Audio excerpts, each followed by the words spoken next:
আসসালামু আলাইকুম। বাংলাদেশের বিভিন্ন স্থানের পলিটেকনিক ইনস্টিটিউটের শিক্ষার্থীবৃন্দ, আমার এই প্রেজেন্টেশনে তোমাদের আমন্ত্রণ জানাচ্ছি। আশা করি সবাই ভালো আছো। আমি মোহাম্মদ রেজাউল বাহার, ওয়ার্কশপ সুপার ও বিভাগীয় প্রধান সিভিল, বরিশাল পলিটেকনিক ইনস্টিটিউট তোমাদের সাথে আছি। তোমাদের সাথে আমার ক্লাস ডিজাইন অফ স্ট্রাকচার 1 ষষ্ঠ পর্বের এটি একটি সাবজেক্ট। আজকে তার চ্যাপ্টার নাম্বার 7 আলোচনা করব।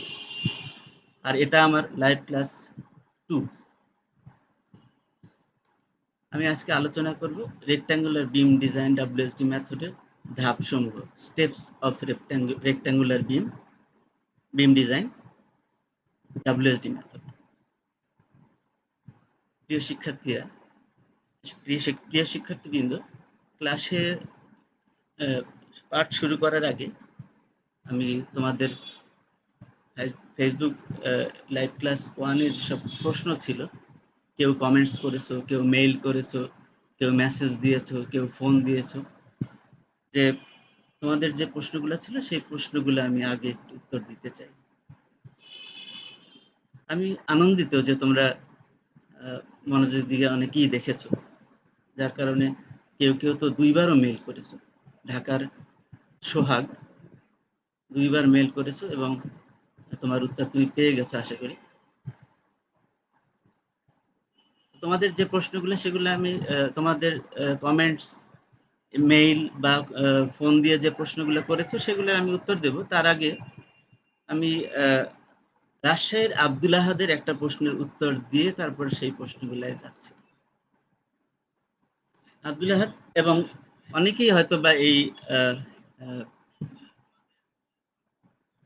এই জিনিসটা তোমাদের মাথার ভিতরে আছে, কিন্তু হয়তো কমেন্টস করো নাই। আমি আমার শিক্ষকতার অভিজ্ঞতা দিয়ে এটা দেখেছি। আব্দুল আহাদ যেটা বলেছে, স্যার আপনার ক্লাসটা আকর্ষণীয় ছিল, কিন্তু বাংলায় হলে ভালো হতো। এটা অনেকেরই মনের প্রশ্ন। আমি একটু তোমাদের ডিটেলস বলে যাই, কারণ তোমরা বাংলাদেশকে উন্নয়নের পথে নিয়ে যাওয়ার একটা বড় অস্ত্র, তোমরা একটা বড় হাতিয়ার। তোমাদেরকে অবশ্যই যোগ্য হতে হবে, কম্পিটেন্ট হতে হবে, সারা বিশ্বের সাথে তাল মিলিয়ে চলতে হবে।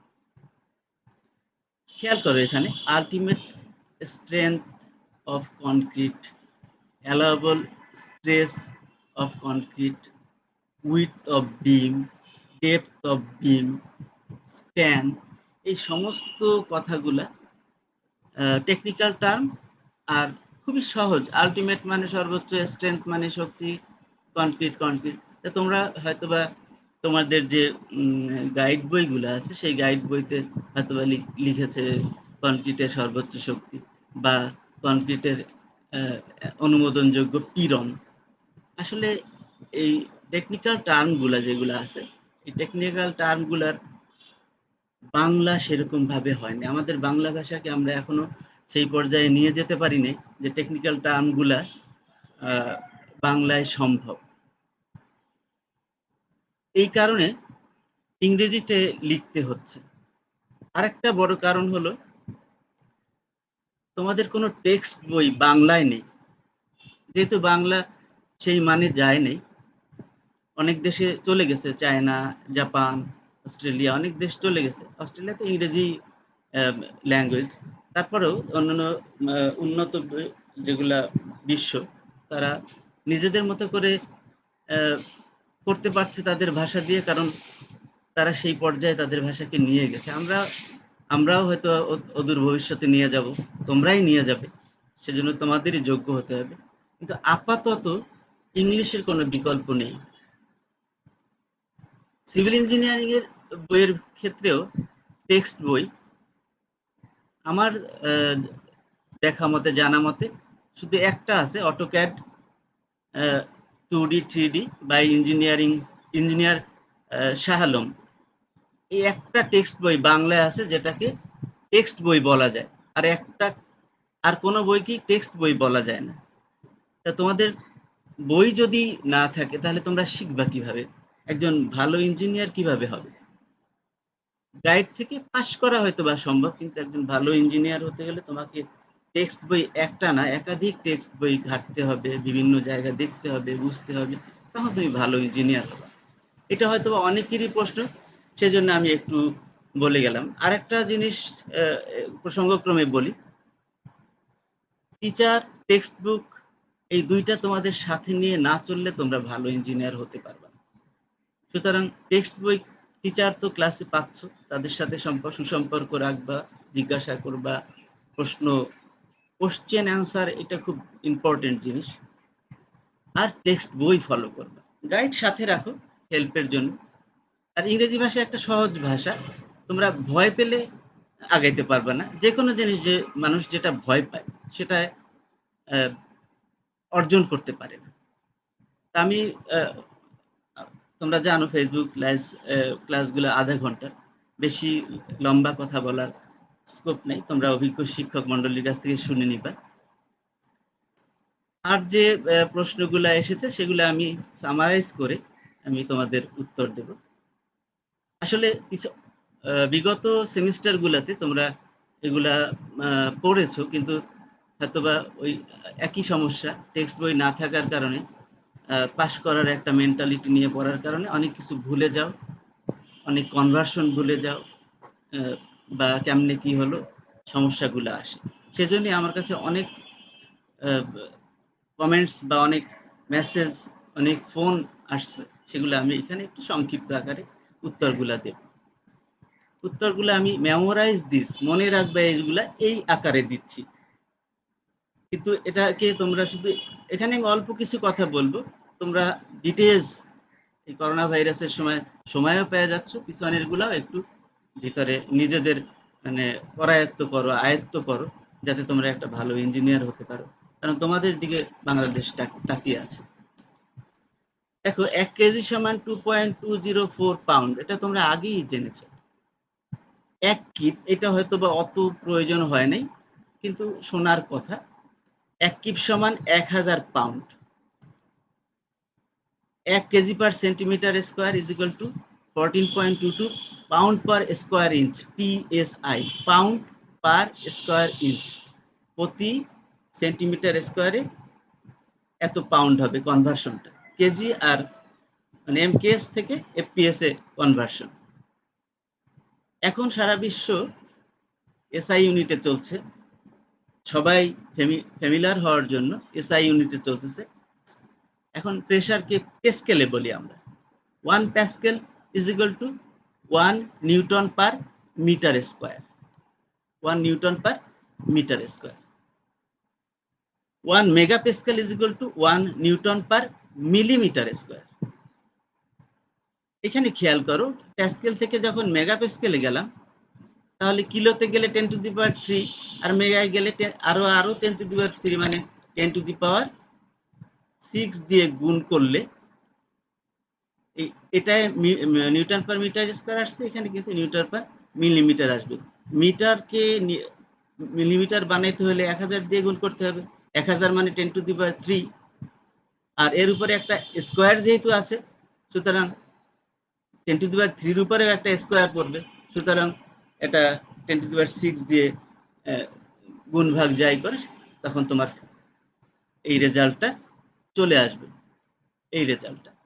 তাহলে 1 MP is equal to 1 newton per millimetre square, এটা মনে রাখবা।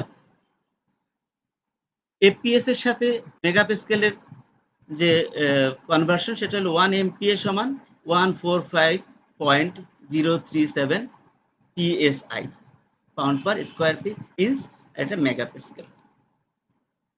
1 কেএসআই সমান 6.894 মেগাপ্যাসকেল। 1 কেএসআই সমান 1000 পিএসআই। 1 কেএসআই, এই কে দিয়ে কিপ বলে, এটা এফপিএস সিস্টেম, এই সিস্টেমটা FPS system. 1 keep per square inch সমান হলো 1000 pound per square inch. Keep per square inch, pound per square inch, এখানে একটা এই কথাটা ছিল, 1 কিপ সমান 1000 পাউন্ড, আর এখানে হলো প্রেসারে চলে আসলাম আমরা, 1 keep per square inch is equal two 1000 pound per square inch. অনেকেই একটা প্রশ্ন করছো আমার কাছে, আমি জানি না কেন করছো। হয়তোবা গাইড বইতে লেখা আছে যে 60 গ্রেড রড বলতে কি বোঝো বা 40 গ্রেড রড বলতে কি বোঝো, সেই জন্য যদি হয় তাহলে দুঃখ পাবো। আর যদি জানার জন্য হয়, যেমন সোহাগ মেইল করছে, 2বার মেইল করছে, আমি অত্যন্ত খুশি। আব্দুল হাদ মেইল করছো, সিলেট থেকে রাফি ফোন করছো, সবারই আমি, আরো অনেকে কমেন্টস করছো, মেসেজ করছো, আমি সবার নাম মনেও নাই, বা ইমেল যারা করেছে, যারা ফোন করছে বারবার, তাদের নামগুলা মনে আছে। কিন্তু আমার ভালো লেগেছে তোমরা জানতে চাচ্ছ, শিখতে চাচ্ছ। 60 গ্রেড রড বার, রড যেগুলা 60 গ্রেড রড গুলা বা 60 গ্রেড বার গুলা, তার মানে যার, যে রডের ইল্ড স্ট্রেংথ বা আলটিমেট স্ট্রেংথ, সর্বোচ্চ ক্ষমতা 60 KSI, 60 KSI, keep per square inch, সেটাকে বলে 60 গ্রেড রড। তার মানে তুমি যদি পিএসআই তে যাও, তাহলে 1000 দিয়ে গুণ করো, মানে 60,000 পিএসআই, যে রডের আলটিমেট স্ট্রেংথ বা ইল্ড স্ট্রেংথ, সেটাই হলো 60 গ্রেড বার। এটাকে যদি মেট্রিকে বলো, তাহলে 420 মেট্রিক গ্রেড বার বলতে পারো। তার মানে এসআই ইউনিটে তুমি চলে গেলে, এফপিএস থেকে এসআই তে চলে গেল। 40 কিভাবে হলো? দেখো, 1 কিএসআই সমান, এই মেগাপ্যাসকেলের কনভার্সনটা এখানে আছে, 6.89 মানে 6.9 ধরতে পারো, আর এটাকে রাউন্ড ফিগার নিলে 7 ধরতে পারো। তাহলে 7 ইন্টু 60, খেয়াল করো, 7 ইন্টু 60, এখান থেকে এখানে 7 ইন্টু 60, 6×42, 420 মেট্রিক গ্রেড। একই রকম ভাবে তুমি 40, 75 সব কনভার্ট করতে পারবা। শুধু খেয়াল রাখতে হবে তোমার ইউনিটটার কনভার্সনটা কি আর কেমনে কনভার্সন হয়। আরো অনেক কথা আছে যেগুলো তোমরা strength of materials, structural mechanics, তারপরে হাইড্রোলিক্স, স্টেমেটিং, থিওরি স্ট্রাকচারে পড়েছো। এগুলাকে আবার নতুন করে বেসিক জিনিসগুলাকে ভিতরে নিয়ে নাও, তাহলে খুব সহজেই ক্লাস, মানে ভালো একজন ইঞ্জিনিয়ার হতে পারবে এবং বিশ্বের সাথে তাল মিলিয়ে চলতে পারবে। আর একটা কথা, আব্দুল আহাদের মেইল থেকে আর একটা কথা না বললেই নয়, সেটা হলো যে ইংরেজি একটা সহজ ভাষা, এটা তুমি চেষ্টা করলে অল্প সময়ের মধ্যে আয়ত্ত করতে পারবে। এর সাথে সাথে তো আরো কয়েকটা ভাষা শেখা দরকার। অনেকে ইংরেজির সাথে চাইনিজ, জাপানিজ, কোরিয়ান, মালয়েশিয়ান, এগুলা ভাষাও শিখতেছে।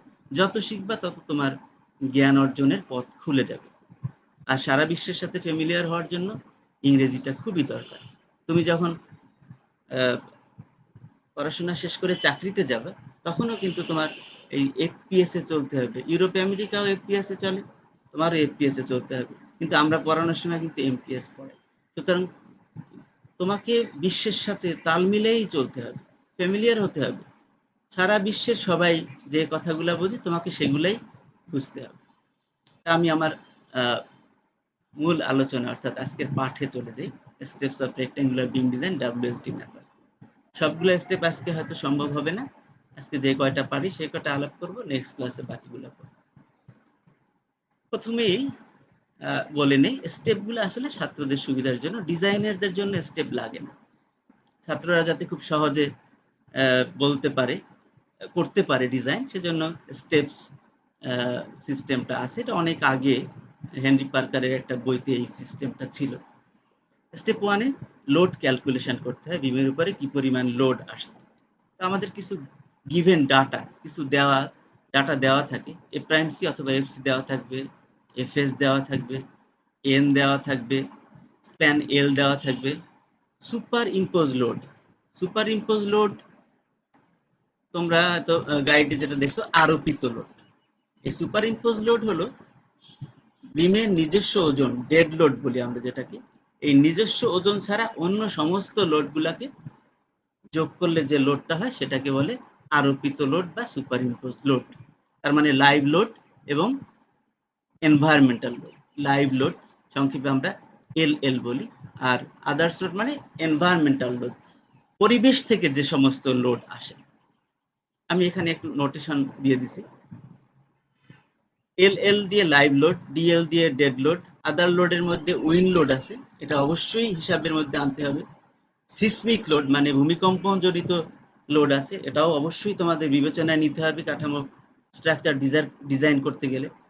এছাড়া উপকূলীয় এলাকা যদি হয়, সেখানে জলোচ্ছ্বাস ইত্যাদির কারণে যে যে ধাক্কাটা আসে, যে থ্রাস্ট আসে, সেটাও হিসাব করতে হবে। যে সমস্ত দেশে বেশি বৃষ্টিপাত হয়, সেখানে বৃষ্টি জমার কারণে যে ওজন, সেটা হিসাব করতে হবে। যেখানে অনেক তুষারপাত হয়, সেসব জায়গায় তুষারের ওজনটাকেও হিসাব করতে হবে। এই সব কিছুই সুপার ইম্পোজ লোড বা আরোপিত লোড হিসাবে বলে থাকি আমরা। আর ডেড লোডটা হলো সেলফ ওয়েট অফ বিম, বিমের নিজস্ব ওজন। আমি আশা করি তোমরা বুঝে ফেলছো। এই ডাটাগুলো দেওয়া থাকবে, কিন্তু এটা ক্যালকুলেশন না।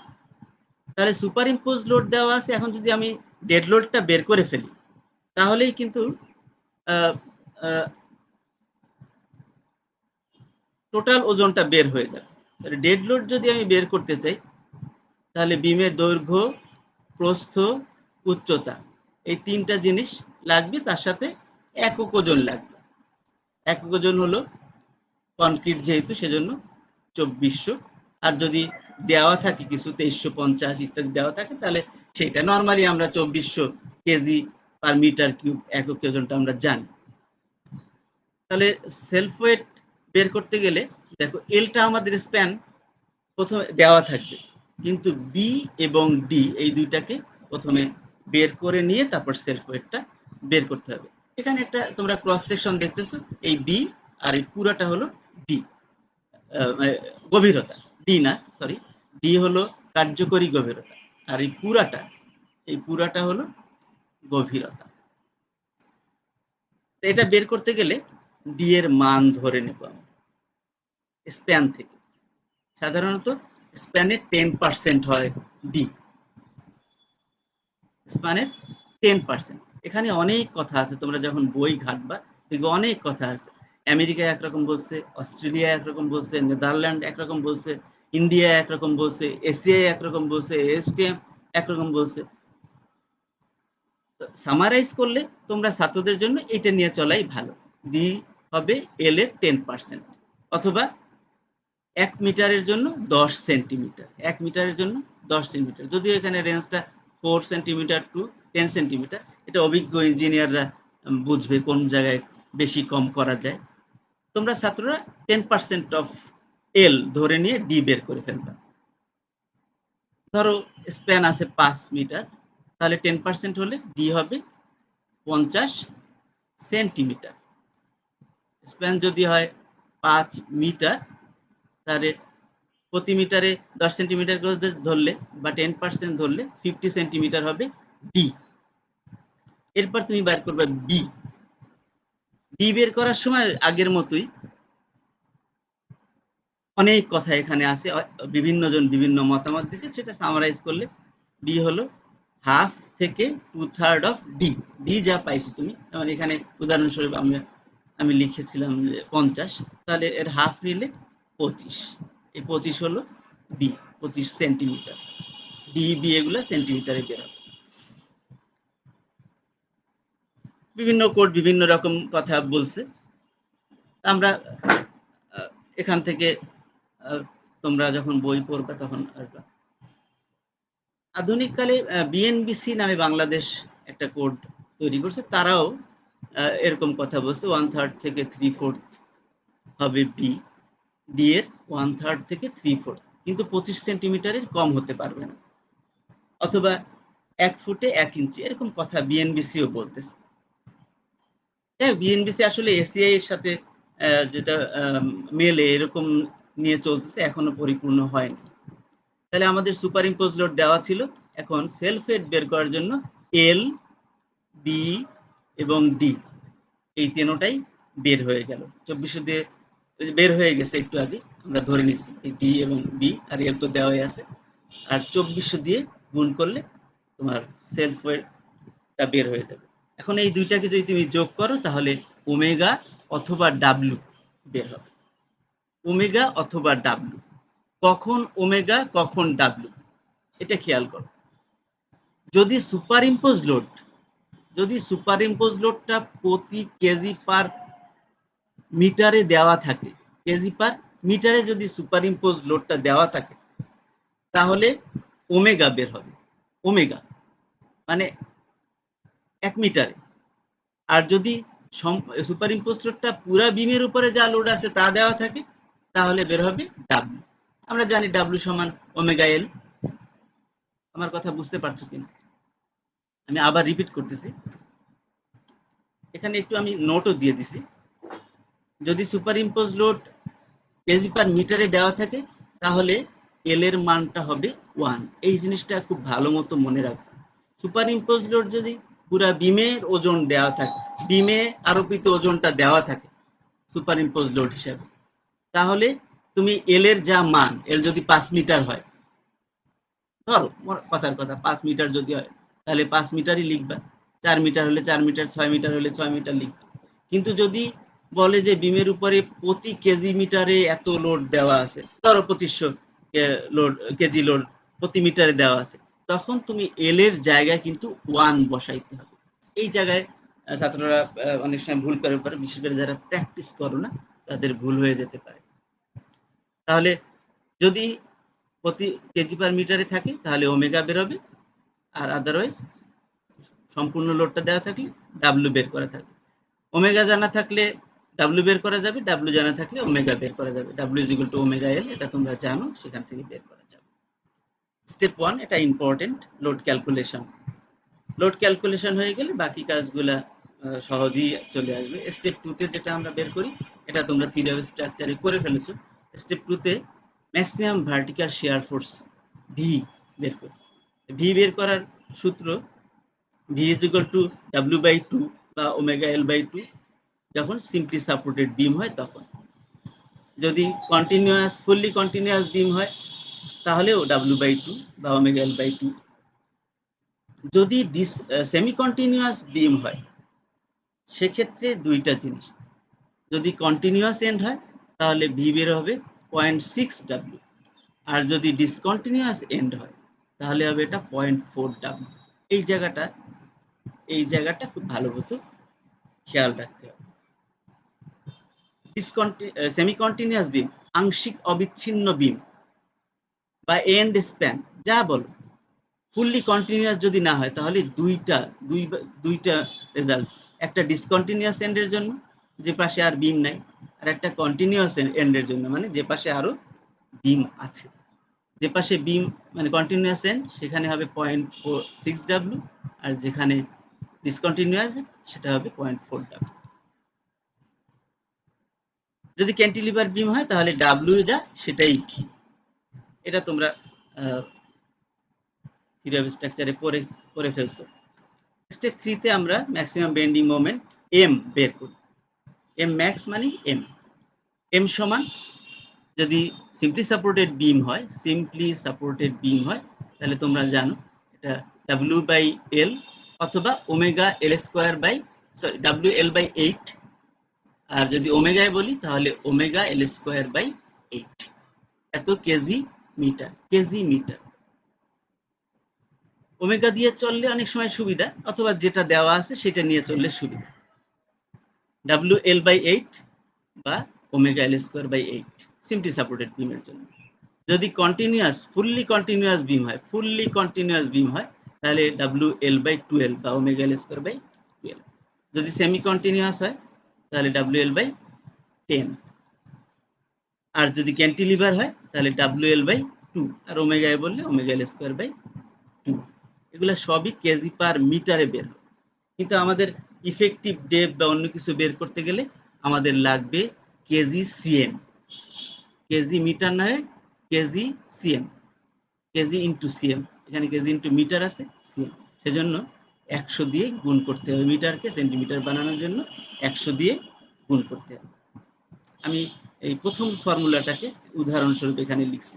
এই ছিল ফর্মুলাটা। দেখো 100 দিয়ে গুণ করে কেজি সেন্টিমিটারে আমরা বের করে ফেলছি মোমেন্ট। এরপর যেসব জায়গায় মোমেন্ট তুমি ব্যবহার করবা, এইটাই ব্যবহার করবা। এই 100টা কিন্তু সূত্রের অংশ না, এটা কেজি সিএম বানানোর জন্য। এই কেজি সিএম বানানোর জন্য 100 দিয়ে গুণ করা হয়েছে।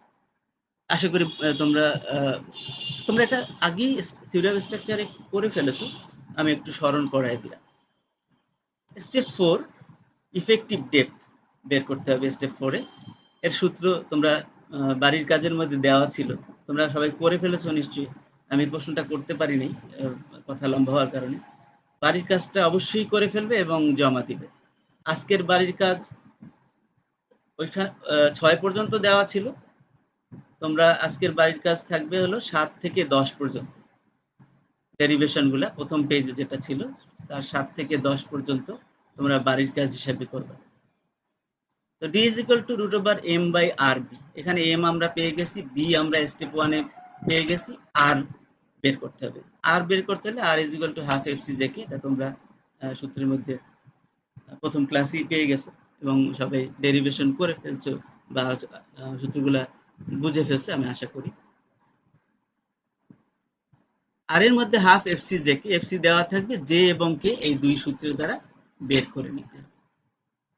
জে এবং কে, এখানে আমি একটা আমার অভিজ্ঞতায় আমি একটা জিনিস দেখেছি যে অনেকেই বুঝতে পারো কিন্তু প্র্যাকটিস কম থাকার কারণে বা অনভিজ্ঞতার কারণে এই কে এবং জে এর মানের ভিতরে বা আর এর কে জে এর মান যখন ভুল হবে তখন আর এর মানও ভুল আসবে।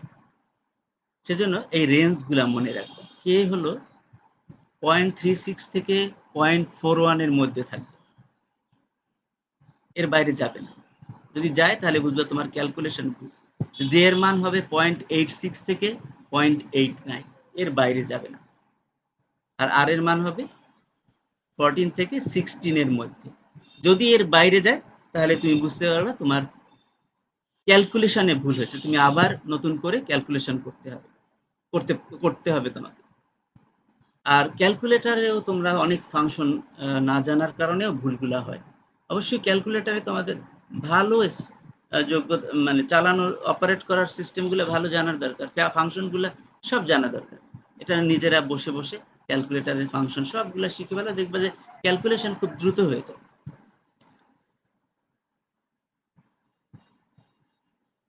তাহলে ডি যদি বের হয়ে যায়, ডি মানে ইফেক্টিভ ডেপথ, কার্যকরী গভীরতা, তার সাথে যদি আমরা এইটুক, তার মানে টোটাল কভারিং, এটাকে বলে টোটাল কভারিং, এই টোটাল কভারিং যদি যোগ দিয়ে দিই তাহলে আমরা পুরা ডেপথটা পেয়ে যাবে, পুরা ডেপথটা আমরা পেয়ে যাব। D plus total covering is equal two total depth, এর কোনো সিম্বল নাই, বড় হাতে ডি বা এরকম কিছু নাই, টোটাল ডেপথ। আর ক্লিয়ার কভারিং হলো রডের নিচ থেকে বিমের নিচ পর্যন্ত যে ডিস্টেন্স, এটা হলো যে থিকনেস, এটা হলো ক্লিয়ার কভারিং। আর এটা হলো হাফ ডায়া, রডের অর্ধেক। এসিআই কোড বলছে যে রডের ক্লিয়ার কভারিং 5 সেন্টিমিটার নিতে হবে। আর হাফ ডায়া আমরা যেহেতু এখনো রড কোনটা সেটা ব্যবহার করতেছি না, তখন হাফ ডায়া হবে যে সাধারণত আমরা 25 মিলিমিটার ডায়া রডকে স্ট্যান্ডার্ড ধরে বা 8 নম্বর রডকে স্ট্যান্ডার্ড ধরে হিসাব করি, তাহলে 25 মিলিমিটার মানে 2.5 সেন্টিমিটার, তার অর্ধেক হবে 1.25, তাহলে টোটাল কভারিংটা তুমি পেয়ে যাবে। 5 এর সাথে 1.25 যোগ দিলে, এটা টোটাল কভারিং যোগ দিলে টোটাল ডেপথ পেয়ে যাবে, মানে বিমের সাইজটা বের হয়ে যাবে। এরপরে যেটা আছে দেখো, ডি কে আমি আবার বের করছি। কেন বের করছি? ডি থেকে টোটাল ডেপথ থেকে আবার ওই যে কভারিং, টোটাল কভারিংটা আবার বিয়োগ দিচ্ছি। এটা কেন দিচ্ছি সেটা আগামী ক্লাসে তোমাদের বলবো। আগামী ক্লাসে বলতে ডিজাইনের সময় আমি আলাপ করব। এরপর এরিয়া অফ স্টিল, কতটুক রড লাগবে, এই রডগুলা কতটুক লাগবে। এরিয়া অফ স্টিলের সূত্র সহজ, M by F S JD, এটা খুব সহজেই বের হয়ে যাবে। কিন্তু তুমি শুধু এরিয়া অফ স্টিলের মান বের করলেই হবে না। মনে করো area of steel 15 centimetre square বের হলো, কিন্তু এটা বের করলেই হবে না, তোমাকে বলতে হবে কত মিলিমিটার বার কয়টা লাগবে। তাহলে একটা রডের ক্ষেত্রফল বের করতে হলে পাই ডি স্কয়ার বাই 4, মনে করো 25 সেন্টিমিটার যদি হয়, 25 মিলিমিটার বার যদি হয়, তাহলে পাই ডি এর মান হবে 2.5 সিএম এর স্কয়ার বাই 4, তাহলে রেজাল্টটা ক্যালকুলেট করে দেখবা এরকম হবে 4.9। এটা দিয়ে এটাকে যখন ভাগ দিবা তাহলে যে ফিগারটা আসবে, যেমন এটা 5 এর মতো, তাহলে এখানে যদি 15 কে ভাগ দেয় তাহলে 3 পয়েন্ট সামথিং আসবে, মানে 4টা রড লাগবে। কিন্তু তাতে একটা জিনিস খেয়াল রাখতে হবে, ইকোনমিক্যাল হতে হবে। এখন ইকোনমিক্যাল করতে গেলে তোমার সব রডের ডায়া, পেরিমিটার এগুলো জানা দরকার। তোমাদের বাড়ির কাজ থাকবে 10 মিলিমিটার থেকে 32 মিলিমিটার ডায়া রডের এরিয়া এবং পেরিমিটার, ক্ষেত্রফল এবং পরিসীমা, এটা মুখস্থ রাখবা, তাহলে তোমরা ডিজাইন সহজেই করতে পারবে। এটা বাড়ির কাজ রইলো, আর ওদিকে 7 থেকে 10 বাড়ির কাজ রইল। প্রিয় ছাত্রছাত্রী বৃন্দ, আশা করি আজকের আলোচনায় তোমরা বুঝতে পেরেছো যে কি করতে হবে। তোমরা নিজেরা প্র্যাকটিস করবা, কোনো বিষয়ে জানার থাকলে কমেন্টস করবা ভিডিওতে, এবং আমার সাথে কন্ট্যাক্ট করতে পারো, আমার কন্ট্যাক্ট নাম্বার দেওয়া আছে। আর ভিডিওটা বারবার দেখো। জাতীয় দক্ষতা বাতায়ন বা skills.gov.bd এই ওয়েবসাইটটা ভিজিট করলে ভিডিওটা তুমি পাবা, এবং বারবার দেখে খাতা কলম নিয়ে বসবা, পজ করে করে দেখবা, তাহলে তুমি ভালো শিখতে পারবে। তোমাদের সকলের প্রতি আমার ভালোবাসা রইল। বাড়িতে বসে প্র্যাকটিস করো এবং সবাই ভালো থাকো। আজকের মতো আমার ক্লাস আমি এখানেই শেষ করছি। আসসালামু আলাইকুম। আগামী ক্লাসের জন্য আমন্ত্রণ রইল।